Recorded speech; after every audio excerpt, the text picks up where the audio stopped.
Aquaba returnees. This is Adrian S.E. Cook, and this is the returnees. And today our guest is Clarence Mosqueda. Clarence is a board member with Read Here, Live Here Foundation in Ghana and is part of the Jama Community Library, which is under the Read Here, Live Here Foundation.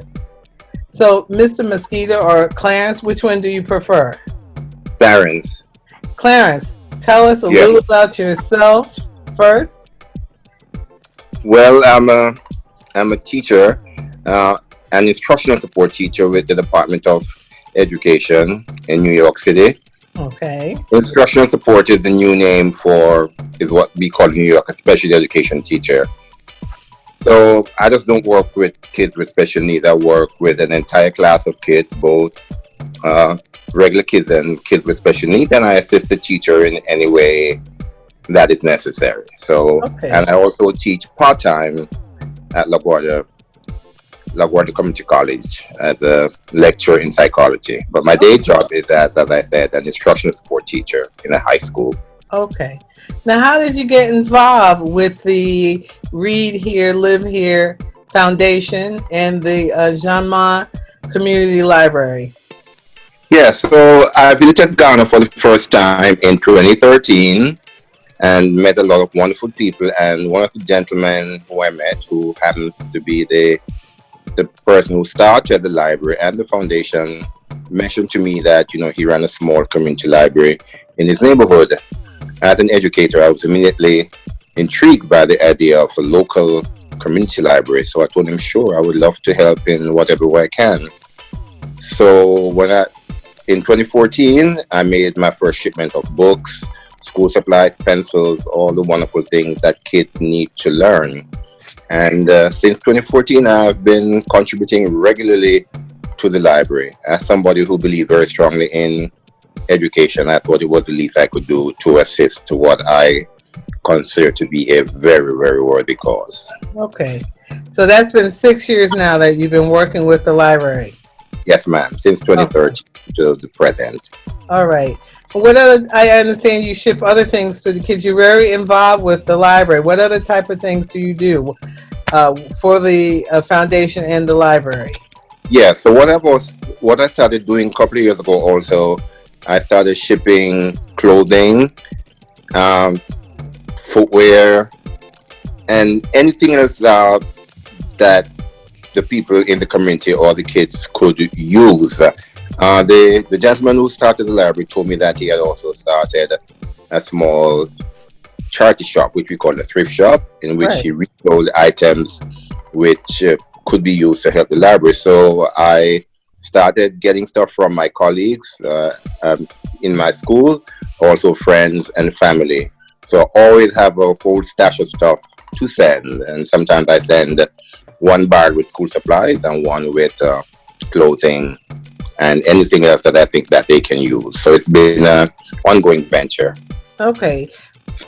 How many times have you been to Ghana? I've been to Ghana 5 times. Okay. And this summer was supposed to be my 6th, but you know that the pandemic put paid to that. Right. Okay. Have you had an opportunity to visit the library and the children there? Well, unfortunately, when I went, my last trip was the summer of 2018. And of course, the kids were on vacation, so the library was not in session. So I've not been lucky enough to go when the kids are actually there, because I have to time my visits around my vacation from the Department of Education. Right. Okay. Well, why do you travel to Ghana? What do you like about Ghana so much? Okay, I could go on and on. Firstly, I just like the peaceful atmosphere which I have discovered in Ghana. On my first trip in 2013, it reminded me of growing up in Jamaica in the 60s. It was poor, but it was very peaceful. When I grew up in Jamaica in the 60s, early 70s, you could go into any neighborhood that you wanted to go into without feeling threatened. And my cab driver, who has subsequently become a very good friend, almost like a son, took me to places that I would never go in another country by myself. And I just felt very, very safe. People were so friendly and welcoming. Everybody wanted to buy you a drink or share a meal with you, and it just brought back very, very pleasant memories of growing up in Jamaica. Okay. And I've been going ever since. I just fell in love with it, and I've kept on going. Okay. And what do you get from donating to the library? What is it that is in it for you? Well, as somebody who also grew up poor, and but had parents who really stressed the value of education, who was always exposed to books, I have seen the capacity of education, reading, to transform people's lives. It just gives you a broader perspective of the world, and what you learn from books you never really forget. So I just see this as one piece in helping these kids to achieve their potential. And what's the use of having books lying around if somebody's not using them? So I get a lot of personal fulfillment from seeing the kids read and enjoy these books and learn. Right. Now, are you planning on returning? And I say returning because our channel is the returnees. Even if you haven't lived there, as you know, in 2019, the president invited Africans from the diaspora to return to Ghana. Are you planning on retiring there, living?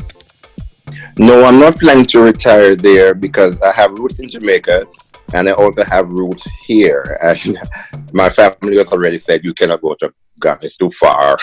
So basically, when I retire, I plan to split my time between Jamaica, United States, and Ghana. I plan to visit at least twice a year, depending on how things are going. And I plan to increase my involvement in the library and also hope to do some more work in education, particularly helping to identify kids with special needs and possibly do some teacher training in that area. Okay. So, returnees are going on all over to Ghana. The president said, he wanted us to return over there to help develop Ghana. So Ghana is in the process of developing itself. What do you think are some of the things that returnees can do to help Ghana develop? And should they? Oh, they absolutely should. I don't think you should go back to a country with as much resource that you have, both academic resources and physical resources, and not help. So there are several ways in which returnees can assist. My top priority is, of course, education, given my background. But I think any returning who has an educational background or a technological background could volunteer, to help kids read, help them with their computer skills, help to improve their literacy. That would be one big contribution. And I have also found that a lot of the kids need mentoring. So anybody with counseling skills, social work skills, any type of skill whatsoever could volunteer in any number of community organizations such as the library, which I assist. I don't believe that you should go and sit and enjoy the beaches and the coconut water and without doing something, right? Love the coconut water in Ghana. Reminds me of Jamaica again. Right. Yeah, well, there's a multitude of things that we as returnees can assist with. Many things.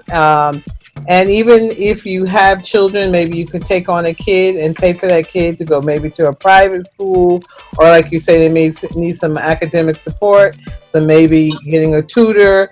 We can do a whole lot of things. There's orphanage there, there's senior citizens that need help. There's all types of things that we can do. We can start our own programs as well. I totally agree. I saw a very moving, as a matter of fact, funny you said that. I am planning to sponsor a kid. And so is my sister, who, has been very moved by the work that I've been doing with the kids and pictures which I've shown her. And I also saw a very touching documentary on children who had been forced to work with the fishermen on Lake Volta. For that too. And then an organization that has been trying to rehabilitate them. And I'm like, that is something I could definitely become involved in to try to get these kids back to a normal life. Right. Okay. I think that's interesting. All right. Yes. Do you have any other suggestions or thoughts? Oh, yes. I would encourage people to, first let me beg first. I started a GoFundMe page to assist me with, shipping the material that I collect to go to send to Ghana. It's very expensive.